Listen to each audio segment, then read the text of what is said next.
So I actually asked the NHL if I could be in to witness it. I've never done it. They have reporters in every year that sort of witness the proceedings, and I wanted to do it, and I guess I picked a really good one, not just because of the stakes with Connor Bedard, but also because of where he ended up going. You see everyone on social media this tinfoil hat. This is rigged. Of course you want to send him to Chicago, big market. This is the NHL's golden child team after Jonathan Taves and Patrick Kane are leaving. This is the perfect guy to pass the torch to for relevancy. And I've seen all of it, and it's just I was in the room. It's a total crock of shit. People have made up their minds, Frank. It's rigged. Whether that's real or not, they've made their minds up. I'm sorry. Look, I appreciate a good conspiracy theory. I live with an anti-vaxxer. Like, I get it. I understand. But this ain't it. Yeah, it was. Having said all that, go ahead. Well, I was going to say, I don't know if I buy into all that, Frank. I mean, they were out to screw the Sabres in 99 for sure. We were going to get screwed. The Panthers got screwed, and also the Flames weren't going to win. We couldn't let the Flames win in 03-04. I mean, there's been beyond numerous situations I could debate you on. How about the no goal with Brett Hull? How about the next year, no goal in Philadelphia when you cheating bastards shot a puck through the side of the net and those rotten pricks counted it?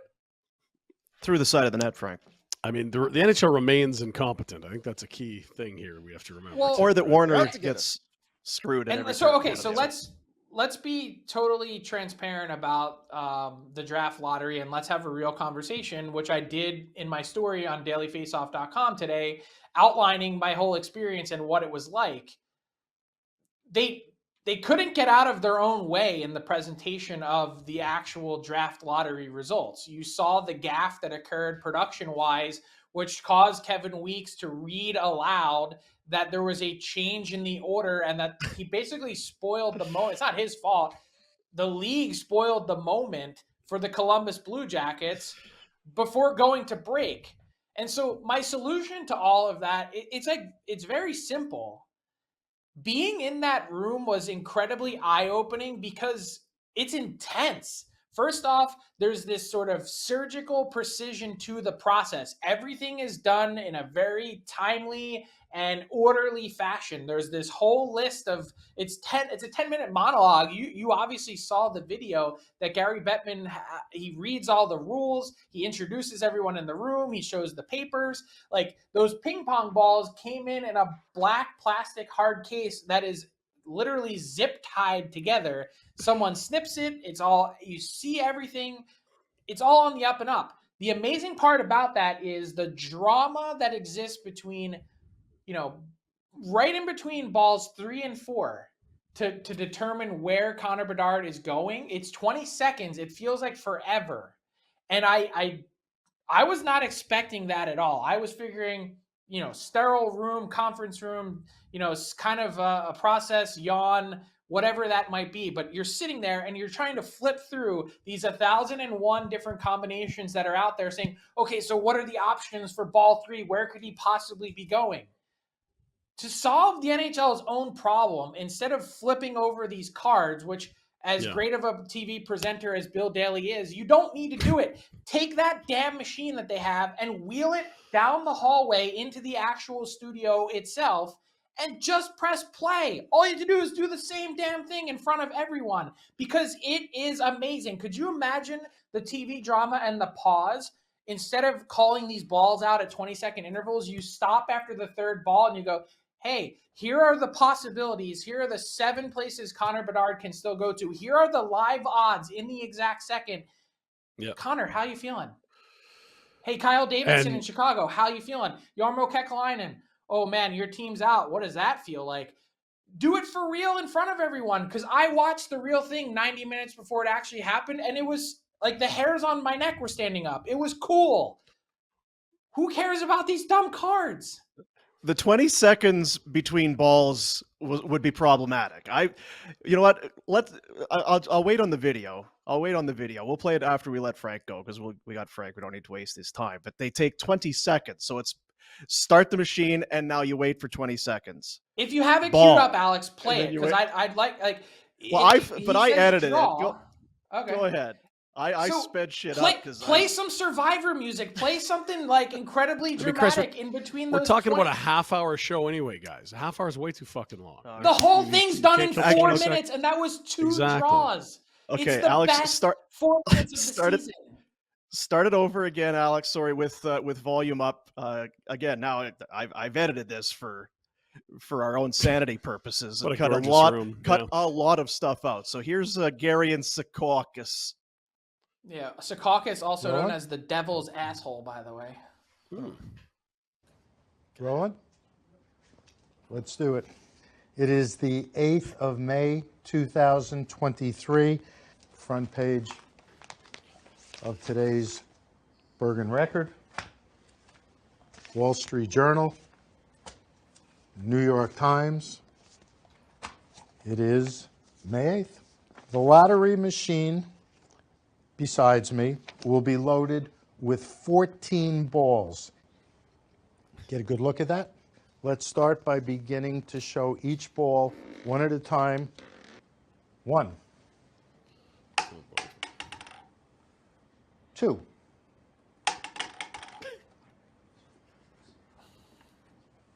3, Count Dracula here. 4, 5, 6, 7, This is quality editing. 9, Dean's getting good. 11, 12, 13, and 14.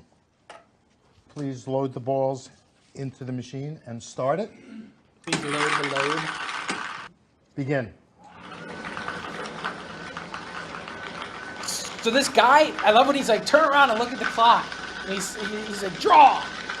They have one guy barking out draw every 20 seconds. So this is how long you have to wait. Like, look. It's amazing.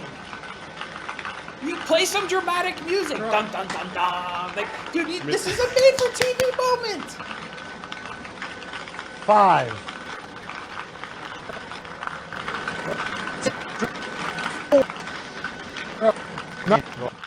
4, 5, 9, and 13.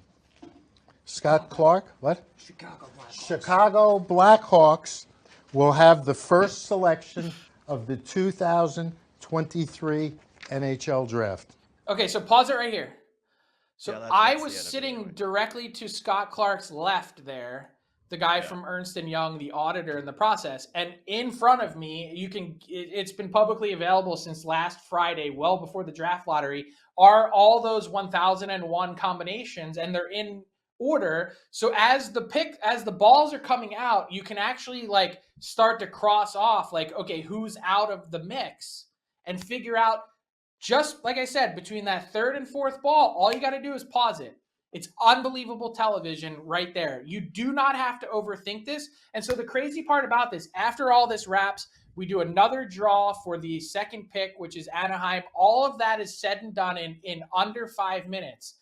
And then they spent the next sort of hour and a half production-wise figuring out the show, and they're putting the right logos on the cards. You don't need the cards. Especially when people think it's rigged. Yeah. You know what? You're not wrong, because some of it you would have to trim the fat. Because, I mean, 1, 2, some of that you can probably avoid. There's a way around that. We did a half-hour show here. Like, my God. But it's not like what they're throwing on is so scintillating. No, there I isn't 20-second understand. gaps. I understand, but I invite you to then watch the 30-minute video that I mean, it's... You can't first do off, what it's they 16 did. minutes, and that was 11 of it was Gary reading the rules. You don't need to know. do all that. No. Yeah, I know. Give me but the you're not 5 wrong. juicy minutes. If you did the first 3 balls, then so after the first 3, isn't everyone still kind of in? Lots of teams would be, because there was still 7 or 8 teams that had a chance. The Flames were 1, but they can only get up to 6, right? So there's only a certain number of balls. No, the Flames were out at that point. So almost everyone was out. So not almost everyone. The only team that was out of the top 11 that was still in the mix was Nashville. So if Nashville won on the last ball, that pick would have reverted then to Anaheim because Nashville could only move from 15 to 5. So the other teams that were out that were in the lottery were the Vancouver Canucks, Bedard's hometown, the Flyers, the Detroit Red Wings, and one additional team I had in my story. Columbus? But you can actually no, Columbus was still in. They had 2 out of the final 11. Anaheim had 3, and the Blackhawks had 2. A couple other teams, I think San Jose, like there's a few teams that were just had 1 ball. So it that's the cool part. So like you could have a lower third on your TV screen of like, okay, after those 3 balls, it's super simple to find on the sheet. Here's who's still in the mix. Put a big X over the teams that are out. That's it. It's amazing. Like you could even, as you go through it, like after the second ball, like Live this odds. team's out. Their logo turned gray. This team's like, that's what you use the 20 seconds for. Yeah, and honestly, if you have that kind of info, it's not dead 20 seconds. You might want a minute and a half to consume it all and say, oh my gosh, like here's the list of who's left. And then react to the teams getting knocked out. There's your GM, pout face, whatever. It's definitely better than Bill Daly flipping cards. But flipping cards and you have a production gaff leads to all this tinfoil hat bullshit that I can tell you isn't real. Well, yes and no, but like, so how about this? We go back to the year after the full lockout. So Rhett and the Flames go to the final in 04. They don't play in 04-05. There is no games. They're saying they're going to completely do a lottery for all, 29 or 30 teams, whatever it is at the time. The team that was facing bankruptcy issues and needed a new rink or were going to leave Pittsburgh were the Penguins, and they get Sidney Crosby. Like, is there not a small part of you that buys into being like, boy, a lot of times the best outcome for the league sure is happening? Like, I didn't witness. Nothing I came didn't up witness that lottery. I have no idea. I can't tell you for sure what the ping pong balls looked like or whatever that case was. However they did it. I can only tell you from yesterday, though, they could not have wanted McDavid in Edmonton, right? No, and I'm not saying they're all rigged. I'm just saying, like, it feels like at certain times it just feels a little too coincidental. I'm not saying last night's was rigged. I don't believe it's rigged, but I just think if there have been maybe some discrepancies in the past, it allows this thing to live. I don't know that it's never, ever been something that's been fudged. Like, isn't it the NBA where can't you always find some? If Arizona won it, even though they had a very strong year, mathematical chance, and all Bettman wants is Arizona Coyotes. I get it. There was an excuse for everyone this year. That was the one, especially a week before their vote. You could have said, "Oh, Arizona, they got to get a new arena. Let's give them Bedard so they get that vote that passes." Like you could come up with any scenario in what you want. Here's the thing that I'm going to boil it down to. Gary Bettman has been in this job since 1992. 1993. He's on track to become the longest serving commissioner in pro sports history, which I think is one of the things that he's hanging on to get to. Does anyone really think that he's willing to stain or tarnish and wipe out his entire 30 plus year legacy to rig a lottery to get a player to one city or another? Like, I'm sorry. Like, I don't see it.